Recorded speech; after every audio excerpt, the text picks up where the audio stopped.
할렐루야. 같이 한번 해볼까요? 종의 기도. 예, 오늘은 종의 기도라고 하는 제목을 가지고 에스라를 끝내고 느헤미야 첫 번째 시간을 갖도록 하겠습니다. 말씀드렸지만 늘 처음에 무언가 이게 책을 시작할 때는 약간의 공부가 필요하다라고 말씀을 드렸습니다. 1장 1절 보면 하가랴의 아들, 하가랴가 누군지 모르겠지만 느헤미야의 말이다. 이렇게 시작을 하고 있어요.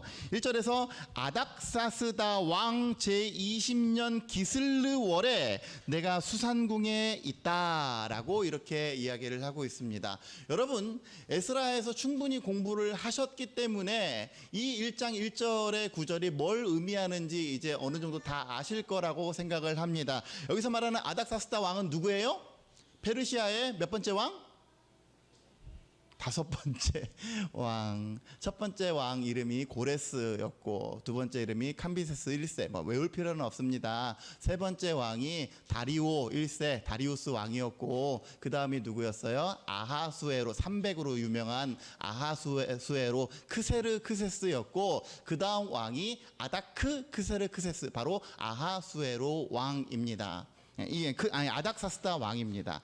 이 아닥사스다 왕 때 무슨 일이 일어났어요? 제2차 포로 귀환이 이루어졌다고 했죠. 다리오 왕 때 제1차 포로 귀환이 이루어졌고 그로부터 70년 80년이 지난 다음에 458년에 아닥사스다 왕 때 에스라가 이끄는 제2차 포로 귀환이 이루어지게 됩니다. 그리고 오늘 느헤미야는 444년, 그러니까 2차 포로 귀환이 지나고 10년 정도가 지난 444년에 제3차 포로 귀환이 이렇게 시작되는 그러한 이야기가 바로 느헤미야의 이야기예요. 제 1차 포로 귀환의 이유, 목적이 뭐라 그랬어요? 네? 제 눈만 쳐다보면 어떻게 해요? 1차 포로 귀환의 가장 큰 목적은 성전을 새롭게 세우는 것, 무너진 성전을 재건하는 것.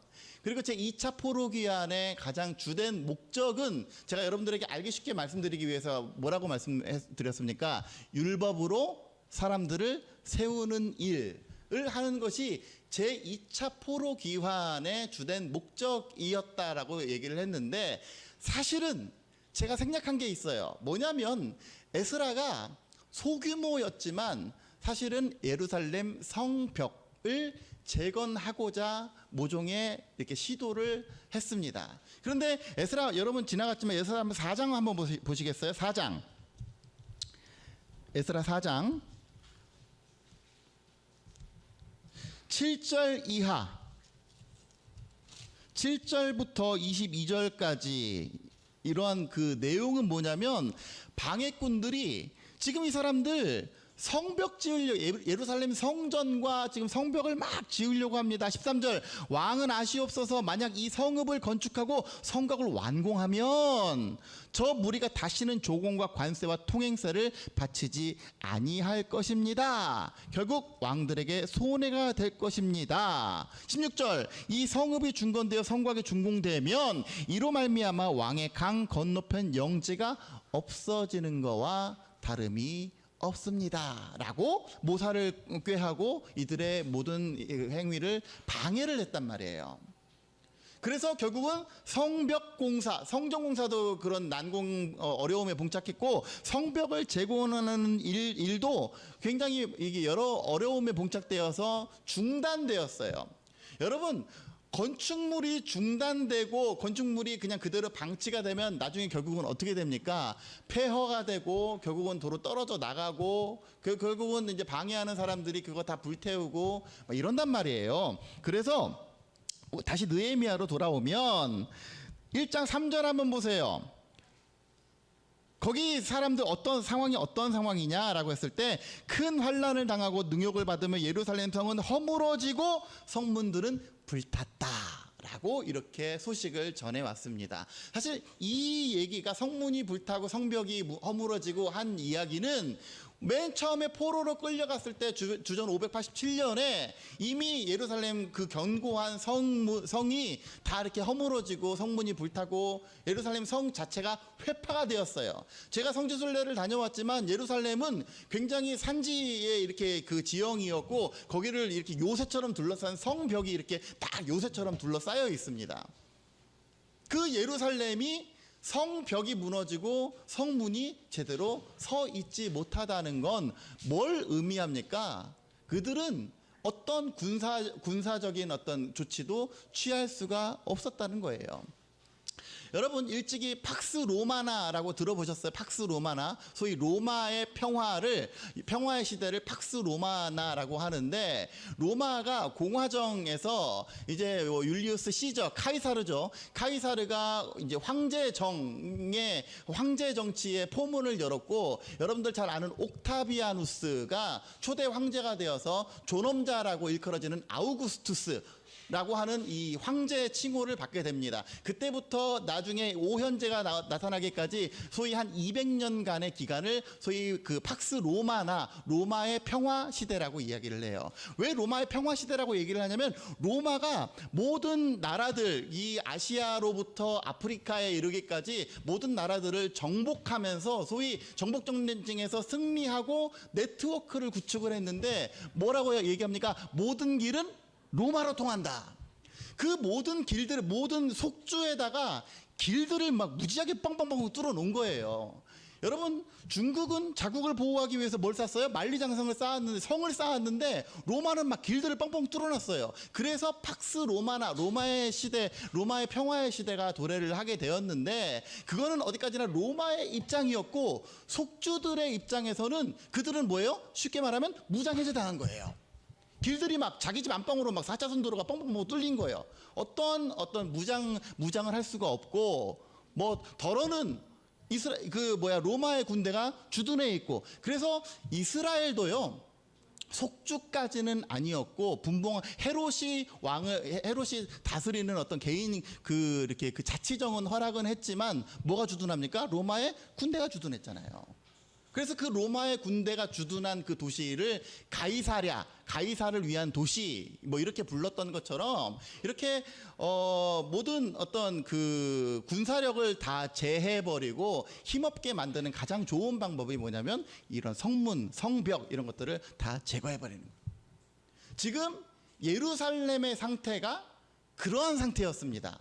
다시금 뭔가 울타리를 치고 그들 나름대로의 자구책을 가지고 군사적으로 뭔가 보호할 수 있는 보호막을 설치를 하려고 시도를 했는데, 그마저 무산되고 예루살렘의 모든 사람들이 언제 침공을 당해도 이상하지 않는 그러한 그 안보 위기, 국가의 어떤 군사적 위기 가운데 놓여 있는 상태가 바로 느헤미야의 서론이에요. 그래서 이러한 배경을 바탕으로 느헤미야가 왜 그렇게 안타까워했으며, 느헤미야가 왜 3차 포로기한단을 이끌고 성벽을 그렇게 중수할 수밖에 없었는지, 그러한 과정이 있었다는 것을 잘 알고 시작을 하면 여러분들 느헤미야를 이해하는데 큰 도움이 됩니다. 1장 1절부터 한번 보세요. 하가랴의 아들 느헤미야의 말이라. 아닥사스다 왕 제20년 기슬르월에 내가 수산궁에 있는데, 그러니까 이 느헤미야는 지금 그 페르시아의 행정수도인 수산궁에 지금 있었다라고 하는 것을 들어보면, 느헤미야는 굉장히 이 당시에 왕에게 인정받는 그런 사람 중에 한 사람이었다라고 하는 것을 알 수가 있죠. 그죠? 포로된 신분으로, 그죠? 이방인의 신분으로 남의 나라 가가지고 군궐에 있다는 거예요.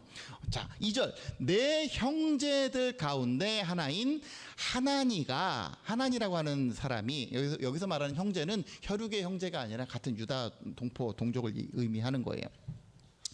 두어 사람과 함께 유다에서 내게 이르렀기로 내가 그 사로잡힘을 면하고 남아있는 유다와 예루살렘 사람들의 형편을 물었다. 여러분, 이 개역 개정판과 그리고 뭐 현대인의 성경이라든지 새번역 성경은 이 사로잡힘을 면하고 남아있는 사람들의 정체를, 그들은 어떤 사람이냐, 포로에 끌려가지 않은 그러한 사람들, 끌려가지 않은 채 이때까지 남아있었던 사람들이라고 해석을 하지만, 공동번역이라든지 뭐 NIV라든지 원어를 보게 되면 뭐냐면, 포로 생활을 하다가 그 포로 생활을 면하게 되어서 다시 돌아간 사람, 즉 포로 귀환단, 1차 포로, 2차 포로로 귀환을 통해서 다시 예루살렘으로 돌아가서 살고 있는 사람들을 의미합니다. 어쨌든 중요한 것은 지금 예루살렘에 뭐 이게 그 1차 포로 귀환, 2차 포로 귀환을 통해서 다시금 여러 가지 재건 운동이 이루어지고 있는데, 그들의 상황이 어떠한가에 대해서 이야기를 하는 거예요. 형편을 물었더니 3절, 그들이 내게 이르되 사로잡힘을 면하고 남아있는 자들이 그 지방 거기서 큰 환난을 당하고 능욕을 받으며 예루살렘 성은 허물어지고 성문들은 불탔다 하는지라. 왜 그러는지 제가 설명을 드렸죠. 자위권을 행사할 수가 없기 때문에, 군사적으로 그 어떤 방어를 할 수가 없기 때문에 그들은 능욕의 대상이었고, 그들은 툭하면 돈 내라고 하면 돈 낼 수밖에 없었고, 세금 내 그럼 세금 낼 수밖에 없었고, 안 내면 어떻게 됩니까? 뭐 노예로 팔려가게 되고 끌려가게 되고, 짐승만도 못한 삶으로 강등되어지고, 심지어 거기에 있는 토착, 이제 어느 정도 좀 힘 있는 유력한 사람들이 미처 정착하지 못했던, 경제적으로나 이렇게 정착하지 못했던 사람들을 착취하는 그러한 일들이 실제로 벌어지고 있어요. 뒤에 느헤미야 뒤에 나옵니다. 이러한 상황 가운데 굉장히 힘들어하고 있는 이스라엘 백성들의 소식을 지금 느헤미야가 전해 들은 거예요. 4절, 내가 이 말을 듣고 앉았다 그랬습니다.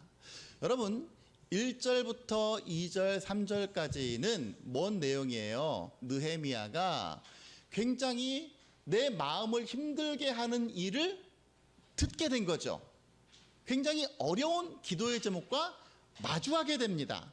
특별히 이 어려운 기도의 제목은 내가 내 힘으로 어떻게 해볼 수 없는, 나 혼자 힘으로는 도저히 감당하기 어렵고 감당할 수도 없는 굉장히 어렵고 무겁고 중차대한 그 기도의 제목들, 그 어려움과 마주한 게 1절부터 3절까지의 내용이에요. 그러면 우리는 우리의 삶 가운데 그런 어려움에 봉착했을 때, 그런 어려운 일들을 내가 떡하니 만났을 때, 내가 지금 사망의 음침한 골짜기를 다니고 있을 때, 나의 가장 우선적으로 취하는 신앙의 태도는 과연 무엇입니까? 나는 과연 그 소식을 듣고 앉아서 앉는 것도 아니요. 그 소식을 듣고 과연 나는 무엇을 가장 먼저 하십니까? 어떤 사람은요, 뭔가를 해보려고 열심히 노력도 하고, 힘써 행하려고 지금 신앙이 중요한 게 아니지, 내가 할 수 있는 건 최선을 다해야지, 그렇게 해요. 그 어떤 사람이 이 목사입니다. 저도 그래요. 저도 여기서는 여러분들 믿음을 가져야 됩니다. 믿음은 이런 것입니다. 라고 얘기를 하지만, 사실은 어려운 일 만나면 제일 먼저 내가 할 수 있는 일들을 막 해요.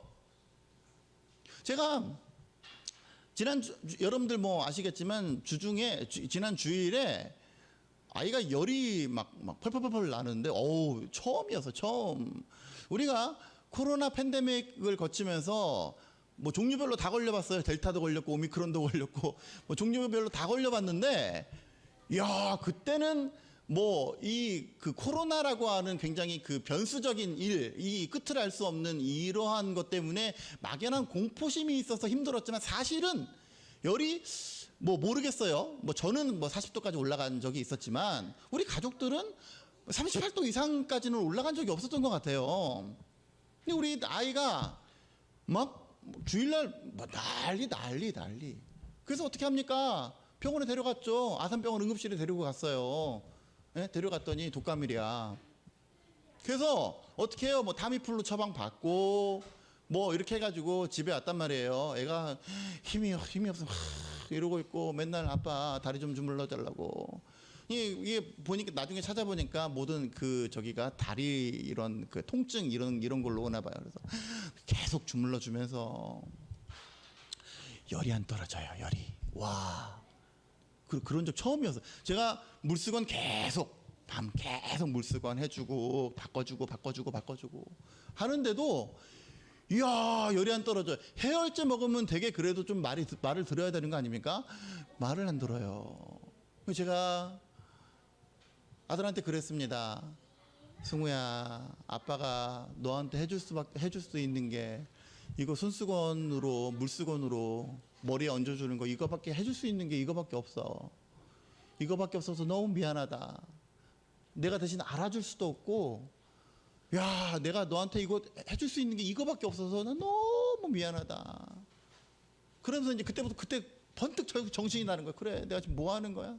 근데 하나님, 이 아이가 해열제도 안 듣고 타미플루도 안 듣고, 하나님, 제가 할 수 있는 일은 아무것도 없습니다. 고쳐주시옵소서. 베드로 장모의 열병을 떠나가게 해주셨던 그 예수님, 고쳐주시옵소서. 이렇게 기도하는 거예요. 여러분, 더 굉장히 좌절적이었던 건 뭐냐면, 사실 우리는 뭐 어떻게 합니까? 집에서 뭐 뭔가 심하게 아프거나 그러면 어떻게 해요? 병원 응급실이라도 가자. 최후의 보루잖아요. 그게 응급실 가서 처방받자. 근데 굉장히 제가 머리가 아팠던 건 뭐냐면 응급실을 갔다 왔는데, 응급실을 다녀왔는데 애가 그렇게 되는 거야. 그러니까 전 더 이상 쓸 수 있는 조커가 없는 거예요. 아무것도 안 해. 또 응급실을 가? 가면 뭐해? 똑같은데. 더 이상 쓸 수 있는 아무런 카드가 없는 거예요. 그러니까 삶이 정말 너무 막막해집니다. 할 수가 없어요. 할 수 있는 게 아무것도 없어요. 제가 애비로서 할 수 있는 게 아무것도, 그냥 물수건 그냥 해주는 거, 그거 이외에는 할 수 있는 게 아무것도 없어요. 그럴 때 우리는 그제서야 정신 차리게 됩니다. 그래서 아까 전에 우리가 했잖아요. 세월 지나갈수록 의지할 것 예수밖에 없습니다 라고 고백하잖아요. 그 말은 어떤 의미예요? 세월이 지나가지 않았을 때에는, 처음에 못 모를 때는 내가 그냥 내 힘으로 다 할 수 있을 것 같고, 내가 어떻게라도 해보면, 뭔가라도 해보면 되겠지 하는데, 결국은 깨닫는 건 우리는 할 수 없는 거예요. 주님께 먼저 내어 맡기지 않으면, 인간의 생사화복을 주관하시는 주님께 내어 맡기지 않으면, 그것은 온전한 신앙인의 자세가 아닙니다. 하나님께서 때때로 우리의 질병을 통해서, 우리의 삶의 어려움을 통해서, 우리의 삶의 사건 사고를 통해서 말씀하시고자 하는 바가 있다 그랬어요. 그 말씀하시고자 하는 바에 귀를 기울이기 위해서는 문제 앞에서 막 어려운 일 당했다고 나의 믿음 쪼그라들어가지고 쩔쩔쩔쩔 매는 것이 아니라 먼저 하나님께 엎드려 기도할 수 있는 저와 여러분들 되어주시기를 주의 이름으로 간절히 축원합니다. 생각해보니까 내가 할 수 있는 건 아무것도 없더라 이거예요. 느헤미야가 그랬어요. 그래서 내가 이 말을 듣고 앉아서 할 수 있는 건 울고 수일 동안 슬퍼하며 하늘의 하나님 앞에 금식하며 매달리는 거, 이거 한 거예요. 이 기도를 저는 종의 기도라고 이름을 붙였습니다. 왜 그렇습니까? 보세요. 이르되 하늘의 하나님 여호와 크고 두려우신 하나님이여, 주를 사랑하고 주의 계명을 지키는 자에게 언약을 지키시며 긍휼을 베푸시는 주여 간구하나이다 하면서 6절 마지막 절에 주는 귀를 기울이시며 눈을 여시사 종의 기도를 들으시옵소서. 종의 기도를 들으시옵소서. 여러분, 우리가 기도할 때 자꾸 뭐 백화점에서 물건 사듯이 하나님 저 이것도 해주셔야 되고요, 저것도 해주셔야 되고요, 뭐 이렇게 기도합니다. 뭐 주세요 주셔서 하시고, 되게 안 주면 어떻게 해요? 삐져요. 아이고 하나님, 내가 달라 그랬더니 감히 나를 안 줘. 삐져요. 그건 종의 기도가 아니에요. 왜 느헤미야는 종이라고 얘기를 했을까요? 느헤미야는 하나님의 질서를 전적으로 인정하는 거예요. 종이 뭔가를 사람에게, 그 주인에게 요구합니까? 이렇게 내가 원하는 대로 안 해줬다고 따집니까? 아니에요. 종은 그냥 하교만 하시옵소서, 분부만 하시옵소서, 따르겠나이다. 그게 종이에요. 철저하게 하나님의 주권을 인정하는 것, 그것이 종입니다. 오늘 종의 기도를 통해서 종의 기도, 느헤미야의 종의 기도의 방식은 어떠했고 구해야 되는 내용이 무엇인지 잠깐 살펴보도록 하겠습니다. 5절 보세요. 하늘의 하나님 여호와 크고 두려우신 하나님이여, 주를 사랑하고 주의 계명을 지키는 자에게 언약을 지키시며 긍휼을 베푸시는 주여, 이제 내가 간구하나이다. 이제 종이 누구를 위해서 기도해요? 주의 종들인 이스라엘 자손을 위하여 주야로 기도합니다. 여러분, 지금 느헤미야는 자기 자신을 뭐라고 표현했어요? 종으로 표현했어요. 근데 뿐만 아니라 누구도 종이래요? 이스라엘 백성들을 종이래요. 기도 대상자, 중보 기도하는 이 중보의 대상자들도 종이라고 표현을 한 거예요. 그 이유가 무엇입니까? 이 종이라고 하는 건 그 주인의 종입니다. 이 사람들도 하나님의 것입니다 라고 표현을 하고 선포를 하는 거예요. 이게 왜 중요하냐면, 예를 들어 그런 거죠. 뭐 우리 아이가 있는데, 아빠 저기 지나가는 애가 있는데 쟤한테 뭐 장난감 좋은 거 하나 사줘. 내가 왜 사줘야 돼? 지나가는 애 나랑 비슷한 또래니까. 나는 장난감 너한테밖에 안 사줘. 그죠? 지나가는 애한테, 저랑 전혀 상관없는 애, 그냥 뭐 이게 똑같이 있다고 지나가는 애한테 뭐 물건을 사주지는 않아요. 누구한테 베풀어 줍니까? 내게 속한 자에게 베풀어 주죠. 근데 만약에 승우가 지나가다가 저기 시황이 있다, 맛있는 거 사줘, 그럼 가서 사줬겠죠. 왜? 내게 속한 자니까. 근데 그렇지 않고 전혀 엉뚱한 애가 지나가는데 뭘 사줘? 왜 그래야 돼? 왜? 그래야 될 이유가 전혀 없는 거예요.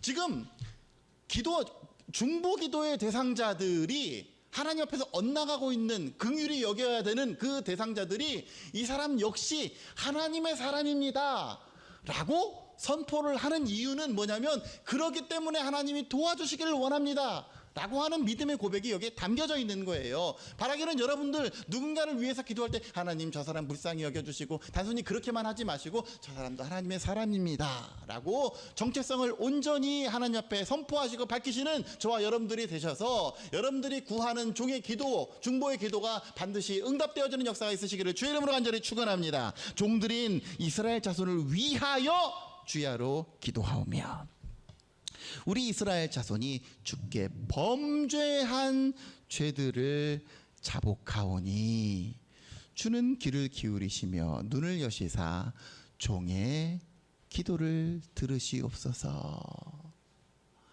여러분, 느헤미야가 기도하는 기도의 목적은 무엇입니까? 이스라엘 백성의 회복과 안녕을 위해서 기도하는 거예요. 그러면 우리는 어떻게 기도해요? 하나님, 우리 아들 잘 되게 해주시고, 우리 딸 잘 되게 해주시고, 우리 집 잘 되게 해주시고, 다짜고짜 이거부터 나오잖아요. 그렇지 않아요?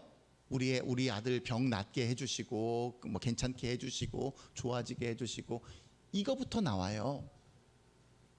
그런데 느헤미야는 지금 마음에 정말 기도하고 싶은 기도의 제목은 이스라엘의 번영과 이스라엘의 안녕과 이스라엘의 어떤 군사적인 어떤 보호막, 성벽의 재건, 이것이 목적인데, 이것이 원래 기도 제목이, 지금 정말 하나님께서 드리고 싶은 말씀은 이건데 왜 그들의 죄를 먼저 이야기를 할까요? 여러분, 앞뒤 다 띄워놓고 지금 1장 1절부터 3절까지의 팩트만 한번 보세요. 어떻습니까? 하나님께서 겨우 은혜라고 주어서 포로 귀환도 시켜주시고, 어느 정도 이제 먹고 살게 해주시고, 선지자들의 약속에 따라서 회복시켜 주마 하는 약속이 이제 조금 이루어졌는데, 어떻게 해요? 그 하나님께서 살펴주시마 하고 하는 그 약속이 온전하지 못한 약속이더라 이거예요. 그렇지 않습니까? 하나님께서 이스라엘을 사랑하시고 내 백성이라고 여겨주시고 내 새끼 하면 끝까지 책임져 주셔야지, 끝까지 보호해 주셔야지. 왜 하다 말아? 예? 왜 이런 이스라엘 백성들이 겨우 겨우 다시 포로 생활을 청산하고 고으로 돌아갔는데 왜 그러한 삶을 살도록 냅두는 거예요? 뭐 그런 하나님이 다 있어? 하나님 내게 왜 이럽니까? 하나님 이스라엘 백성들에게 왜 이럽니까? 라고 따지지 않겠습니까? 여기만 놓고 보면 겨우 좀 살게 해주신다고 해놓고선 하나님 이게 뭡니까? 라고 따지지 않겠어요? 그런데 우리가 지난주에도 보았듯이 겨우 기껏 살려줬더니 이스라엘의 행위가 어떠했습니까? 그들은 여전히 조상들의 실책을 답습하였고 여전히 그들의 삶은 성화되지 못하였고 하나님 안에서 온전하지 못하였습니다. 이스라엘 백성들이 성벽을 갖지 못하고 군사력을 갖지 못한다라고 하는 이 현상을 우리가 눈앞에 보는데 그 현상이 일어나게 된 본질적 배경은 뭐예요? 이스라엘 백성들의 영적인 타락 때문에. 그래서 지금 이렇게 기도하는 거예요. 문제의 근원이 뭐냐? 종의 기도를 들으시는데 나와 내 아버지의 집이 범죄하여 주를 향하여 크게 악을 행하여 주께서 주의 종 모세에게 명령하신 계명과 율례와 규례를 지키지 아니하셨습니다. 하나님과 모세와도 주종 관계였고 그 주종 관계를 확고하게 하기 위해서 하나님께서 계명을 주시고 명령을 주셨는데 그 명령대로 행하지 않았습니다. 라고 죄를 자복하는 거예요. 여러분 문제 앞에서 나를 돌아봐야 되는데 문제 앞에서 나를 돌아보지 않고 하나님을 원망하면 그 문제에 대해서 내가 올바르게 접근하고 올바르게 기도할 수가 없습니다. 하나님 도대체 뭡니까? 내가 하나님 얼마나 이렇게 잘 믿었는데 내가 얼마나 헌금도 열심히 했는데 이게 뭡니까? 라고 하나님한테 항상 따지는 기도만 하게 돼요. 근데 종의 기도는 어떠했습니까? 하나님 내게 있는 이 환난의 본질이 무엇입니까? 하나님이 나를 그리스도 예수의 피값으로 나를 사신바 되어서 나를 건져주셨는데 그러나 그럼에도 불구하고 나는 여전히 하나님과 줄다리게 하고 있는 나,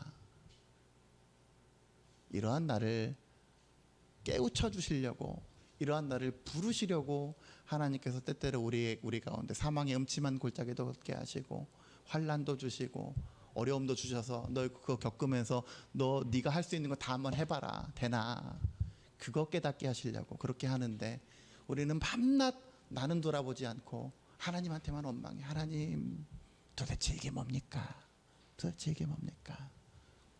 여러분 문제 앞에서 나를 먼저 돌아보시고 이 문제 현상이 생겨나게 된 본질적 요소, 내가 하나님 앞에서 어떠한 나의 모습을 가지고 있는지를 먼저 살필 줄 아는 저와 여러분들 되시기를 주의 이름으로 간절히 축원합니다.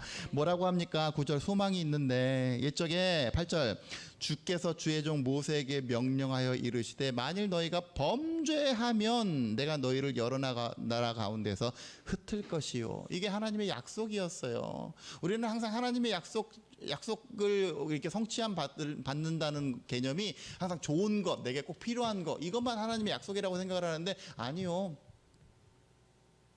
하나님께서 징치하시고 징계하시고자 하는 그 모든 것들도 다 약속이에요. 약속.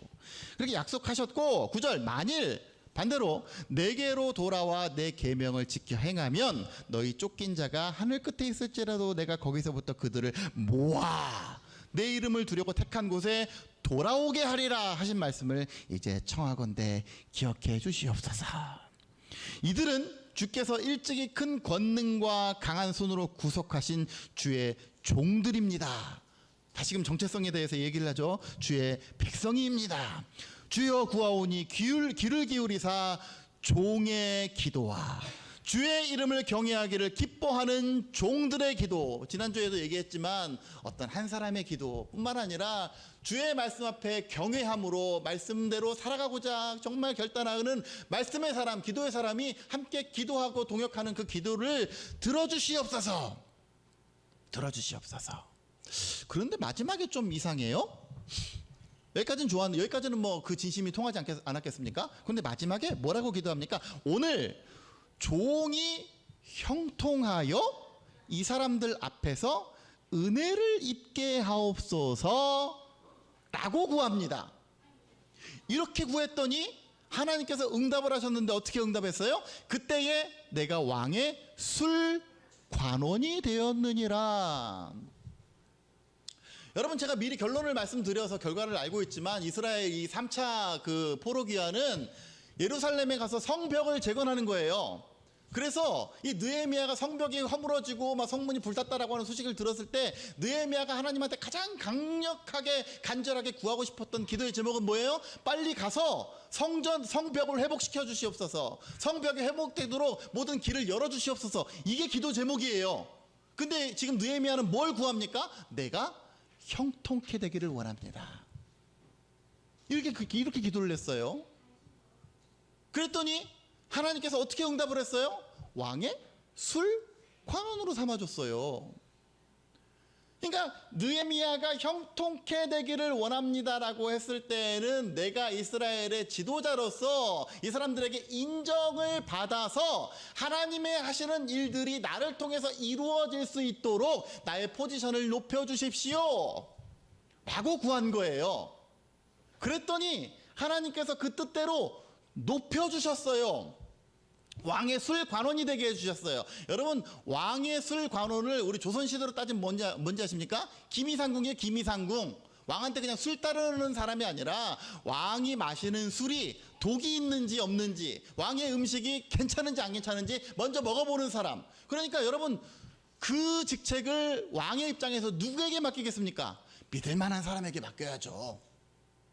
가장 믿을 만한 사람에게 맡겨야 그게 가능한 거예요. 그래서 예전에 조선시대에도 기미상궁의 파워가 그렇게 셌던 거예요. 그러니까 느헤미야가 어떻게 보면 그 왕의 최측근 자리에 올라가게 됐단 말이에요. 그런데 여기에서 문제가 있습니다. 우리는 하나님께 뭐라고 기도합니까? 하나님, 나를 형통하게 하셔서 하나님의 일을 감당할 수 있도록, 내가 하나님께 크게 쓰임 받을 수 있도록 인도해 주시옵소서, 이렇게 기도를 해요. 그래서 실제로 하나님께서 그렇게 쓰임 받을 수 있도록 모든 포지션과 모든 재물과 모든 상황과 모든 환경을 열어 주셨습니다. 나를 높여 주셨습니다. 그런데 우리는 과연 그러고 나서 어디 있느냐 이 말이에요. 제가 예전에 광림교회에서 고3 담당을 할 때 그 뭐 한 몇 달 전부터 기도의 제목이 이만큼씩 항상 올라옵니다. 우리 고3 지금 이제 이맘때죠. 수능 100일 기도를 이렇게 막 해요. 학부모들이 자녀를 위해서 기도의 제목을 올리는데, 이야, 그것만 읽어보면 구구절절이 다 그렇게 은혜가 될 수가 없어. 이 아들이 나중에 크게 쓰임 받아서 뭐 의료계를 변화시키고 바꾸고, 뭐 하나님께 크게 쓰임 받고 주일 성수를 잘 해서 뭐 하고 어려운 이웃들에게 뭐를 전하고, 이야, 그것만 보면 그렇게 할렐루야요. 그런데 막상 시간이 지나고 진짜로 하나님께서 그렇게 그들을 높여주셨을 때 그들은 과연 어디서 무엇을 하는 걸까요? 우리는 과연 내가 하나님께 영광 돌려드리기를 원합니다, 내 재물로, 내 삶의 포지션으로 하나님 앞에 쓰임 받기를 원합니다, 나를 세워주시옵소서, 형통케 해주시옵소서, 말은 잘해. 그런데 막상 하나님께서 내게 재물 주셨을 때, 막상 하나님께서 나를 높여주셨을 때 나는 과연 어디에서 무엇을 하고 있습니까? 우리가 우리 자녀들에게 이렇게 얘기하죠. 너를 위한 하나님의 큰 계획이 있으시단다 라고 했을 때에는 그 계획이 나를 통해서 성취되는 거예요. 여러분, 하나님께서 요셉을 정말 어여삐 여겨서 요셉을 일국의 국무총리로 삼아주셨단 말이죠. 그죠? 그러면 본질적인 어떤 그 질문이 생깁니다. 하나님은 왜 요셉을 너의 나라 넘버 2의 자리로 만드셨을까? 요셉이 열심히 기도해서, 요셉을 끔찍히 사랑해서, 요셉 한 사람 높여주려고 그랬을까요? 물론 요셉 개인에게 있어서는 하나님께서 너무나 사랑하시는 그 사랑의 증거일 수 있겠죠. 그런데 단순히 요셉을 국무총리로 삼아주신 이유는 그냥 그 한 사람의 명예를 드높이고 그 한 사람의 직급을 높이고 거기에 있는 게 아니에요. 그를 통해서 이스라엘 백성들이 애굽이라고 하는 인큐베이터에서 힘을 갖추게 하고 거기서 출애굽시켜서 마침내 하나님께서 목적하신 바를 달성하기 위한 도구로 삼으신 거예요. 여러분, 이제 우리가 에스라, 느헤미야, 에스더 합니다만은 에스더도 마찬가지예요. 왕후의 자리에 오르게 되는데 이 에스더가 왕후의 자리에 오른 이유는 뭐냐면 이방인으로서 그들의 입장에서 보면 이방인이죠. 이방 사람인 이 유대인이 외국까지 가서 미모만 뛰어나면 잘할 수 있다, 이런 거 얘기해 주려고 그러는 겁니까? 아니에요. 그를 통해서 이스라엘 백성들이 어려움을 겪었을 때 구제해주고 구해주는 역할을 하게 하기 위해서 누군가를 높여주시고 세워주시는 겁니다. 사랑하는 성도 여러분, 우리의 삶 가운데도 하나님께서 우리를 형통케 해주시고 높여주셨을 때에 그 높임을 받고 그냥 가만히 계시지 마세요. 나의 재물을 가지고, 나의 어떤 사회적인 지위와 위신을 가지고 그냥 가만히 있지 마시고, 어떻게 하면 내가 하나님께 영광이 될 수가 있을까? 어떻게 하면 내 삶이 하나님께 쓰임받을 수 있을지를 정말로 고민하면서 하나님께 나아가는 저와 여러분들 되시기를 주의 이름으로 간절히 축원합니다. 그래서 이 느헤미야가 구한 종의 기도는 어떤 기도였습니까? 하나님, 이 백성을 구해 주시옵소서, 살려 주시옵소서 하는 그 기도였는데, 그 기도가 어떤 방식으로 응답된 거예요? 자기가 높아진 거예요. 그 기도의 목적을 잊어서는 안 됩니다. 그 기도의 목적은 이스라엘을 위해서 쓰임 받는 거였어요. 왕의 궁전에 머물러 있는 것이 아니고, 거기서 그냥 왕의 술관원으로서 만약에 돌아가지 않았으면 그는 평생 떵떵거리면서 잘 살았을지도 모릅니다. 지위를 인정받으면서 정말 외국에서 남부럽지 않게 살았을지도 몰라요. 그러한 인생이 아니라 오직 하나님의 영광을 위해서 하나님의 계획하신 대로 쓰임받는 인생이 되었기에 오늘 느헤미야를 통해서 예루살렘의 상차 포로 귀환이 이루어지고 성벽 재건의 귀한 역사가 일어나게 된 줄로 믿습니다.